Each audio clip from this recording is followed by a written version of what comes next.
Why should you never follow a business plan? It's not that you should never follow a business plan. It's that you should never follow a business plan to the T. Welcome back to In the Know.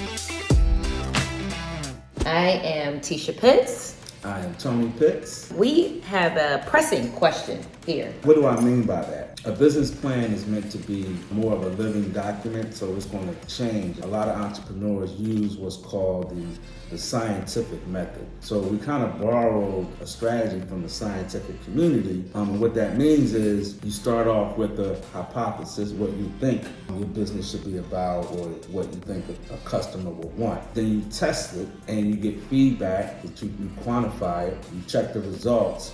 And if your hypothesis is wrong, then you reiterate and you change. Then you take the feedback. If what you find is true, then you double down on that hypothesis and you kind of grow your business plan that way. So you don't want to have a stagnant business plan like this is what I want to do and I'm sticking to it no matter what. You want to learn as you grow your business, so your business plan should be adaptable to the market. As an example, this is our first episode of In the Know. So episode 1, when you guys see episode 20 or 30, it's probably not going to be structured like this, because as we do it, we're going to get feedback from you guys, we're going to watch, we're going to learn more about the business, and then we'll change and we'll modify. We might think that you guys are interested in certain topics, but we may learn you want to hear something totally different, and then we'll adapt. So the business plan is not meant to be immovable object. It's meant to adapt. It's meant to be a tool that you just constantly evolve as you keep learning. Theoretically, is that something that is shared when you go to college and you get your MBA, or you're out here as a budding entrepreneur, even a seasoned entrepreneur? You rarely hear this living document of a business plan. Like it's rare. And being an entrepreneur myself, I've heard more of the rigid space. You have this business plan, you got all these outlines, it's this packet, and you take your packet to wherever you need to pitch, and there it is, the numbers, the stats, and it doesn't, there's really no communication that I've noticed or seen, regarding that being a living document. So my question is, why? Why is that not something that's shared as much? I mean, because I believe that it should be something that's always in the works. I think that it's just a new way of doing business. So like when I went to business school, you had this static etched in stone, we would do projections. Everyone would say you need to do 5 to 7 year, 10-year projections, even though they're just hypotheticals, right? Because you certainly couldn't predict the future, but the venture capitalists on the other side of the table wanted to know that you at least have a solid plan or vision, even though it may not hit exactly. So again, when I went to school, that was a long time ago. Yeah. But today's world, with technology and entrepreneurs being younger and younger, as with anything in life, things evolve, they change. A lot of companies today didn't start off doing what they were doing when they started. Everyone knows Amazon. We're at home, we click, we shop, and it's at our door. Well, Amazon started off as a bookstore. For those who are old enough to remember that, they were competing against Barnes and Nobles. Barnes and Noble, they had a static plan and they didn't change. So they became irrelevant, obsolete. They weren't able to make adjustments in the market. Blockbuster. And Netflix. Right. Or Redbox. Redbox. Now it's Netflix. So that's a perfect example of why you should never follow your business plan. You follow your market, you follow your customers, and you use your business plan as a guide, but also you create it with room to iterate. Every time you learn, you can change some things around. So we did get a question, are business plans as important today as they were in the past? So I know in the past, don't come up into the executive's office without your briefcase and your thick pack. And the second part of that question is, should today's folks be creative with their business plan? Because in the past, business plan, they were kind of boring. So business plans serve kind of two purposes. You need a business plan because you need to at least be able to inform your team on what the direction of the company is, right? So on one hand, it's an internal document, right? You as an entrepreneur need to know what it is that you're doing. You need to put it on paper, and you need to at least have a plan to know exactly what you want to do, who your customer is, everything about your customer, everything about your marketing, everything about your sales funnel, your targeting. So you need to, as an entrepreneur, you need a plan because you need to know what the heck you're doing, first of all. You don't run your business on your own. You have team members, you have strategic partners, you need funding, so you need to be able to articulate what that plan is. So you need it as an internal document first and foremost. The second reason you need a business plan is if you're going out to seek some sort of funding, if you want to present it to a lending institution. But nowadays, you really don't need that unless you're going after, and it wouldn't be a full plan. It would be more of a proposal, an investor deck. These documents are simply fragments of your full business plan.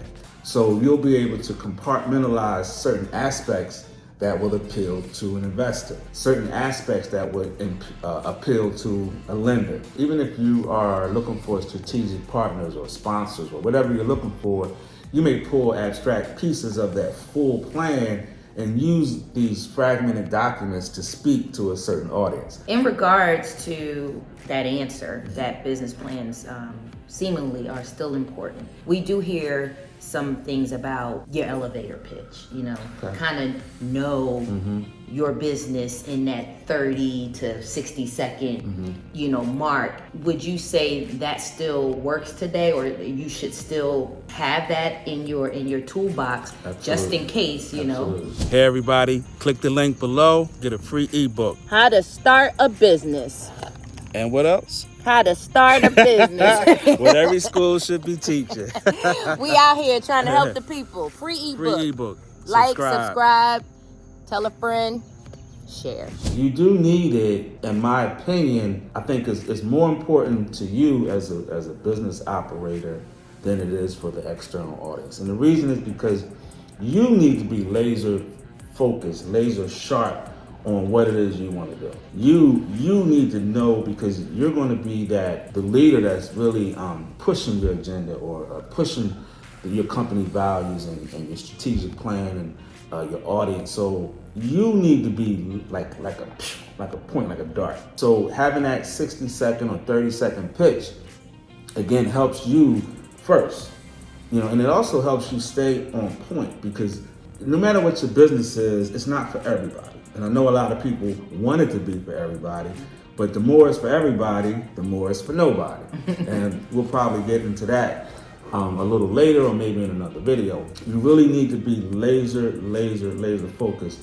And again, that pitch will help you, because you may get other opportunities. You need to know your brand. You might make clothes for, men or women or whatever your product or your service is, and an opportunity may come across the table. It may not fit your brand. It might be a lot of money or a good opportunity, you might think, unless you really have a laser focus on your brand identity and what your company is supposed to be doing, it might not fit into what you want to do. But if you as an entrepreneur need to know that first and foremost before anybody else. I think that segue of you talking about the elevator pitch and such, and listening, what I'm hearing is objectively a business plan is more about, again, helping you to stay laser focused with your plans, more so than at the same time.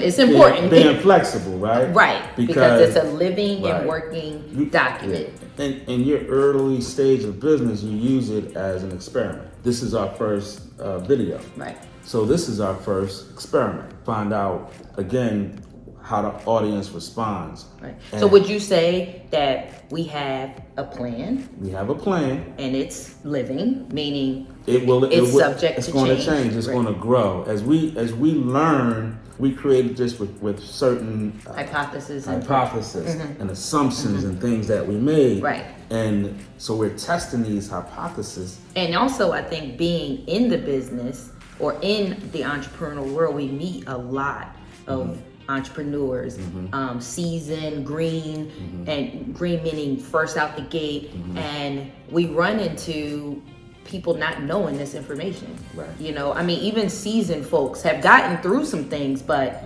still have questions or don't have the answers to what their business is about, who they're targeting. We hear a lot of entrepreneurs say, if they sell something, I sell to everybody. And I've heard you speak very, very keenly about having this focus. And I think you're saying that if you don't write it down, literally, you're going to be all over the place. Right. But write it in pencil because there'll be a lot of erasing and some whiteout and some changes. If you're listening to your feedback, if you're listening to your customer, if you're listening to the market, even something as simple as whatever product you make, you might have a bunch of features on it, right? But when you put it out into the market, you realize people only using 2 of those features. So then you say, hey, we might as well get rid of these other pieces because no one really cares about it. Right. What they call it is an MVP, which is a minimum viable product. Again, you put it out there and you learn and you make adjustments. And that's how you end up into this laser focused product that you've tested, you've gotten feedback. So your business plan should really be a living document. You want to have a focus, but you want to have room to make improvements in it. Sounds like don't be rigid. Don't be like, rigid. This may be your baby that you have started and you are birthing, but you have to be open. If it's for the customer, that's who you need to make it for. A lot of entrepreneurs make things that they like, which is great. That's a great start. That's absolutely. You're your first customer, but you can't stop there. Right. You have to constantly be, and just look at the big wigs. Growing. The reason that there's cookies is because they want to know whether you like whatever they're giving you, whatever content is coming through your email, your social media. And once they see you click on a certain thing, they're just beating you with it. But they're not just they're not just slamming in your face what they want you to have. Right. Even when you log into certain apps today, it asks you as you're setting up your profile, what are the things that you like? And then it gives you like sports or this or that. Even on TikTok, it does that. But overall, the summary to this, get your business plan. and don't follow it to the T, knowing it's a living document and you want to evolve and you use it as a tool to learn. It specifically should be catered internally for your team so that you know what direction you want to go into. And you can take pieces of it to speak to certain audiences like investors and bankers and strategic partners, etc. Perfect. Well, we got the answer to the question. If you have anything that you'd like to add or comment on, please feel free. Let us know your opinion. Send us more questions. As Tony Pitts will be back to answer on In the Know. Make sure that you like, subscribe. Look, I got stuff. Subscribe. We want to make sure we share these questions that we don't always get, flat out. Sometimes you don't have somebody as a mentor or someone that you can just go to and talk pure entrepreneurship. I mean, the rough, the dirty, and that's what we're going to get into. So please, again, remember to like, subscribe, tell a friend, and now you know. And remember, your number one investment should be you. If you like this video on business plans, then check out the next video. Why who you know is more important than what you know.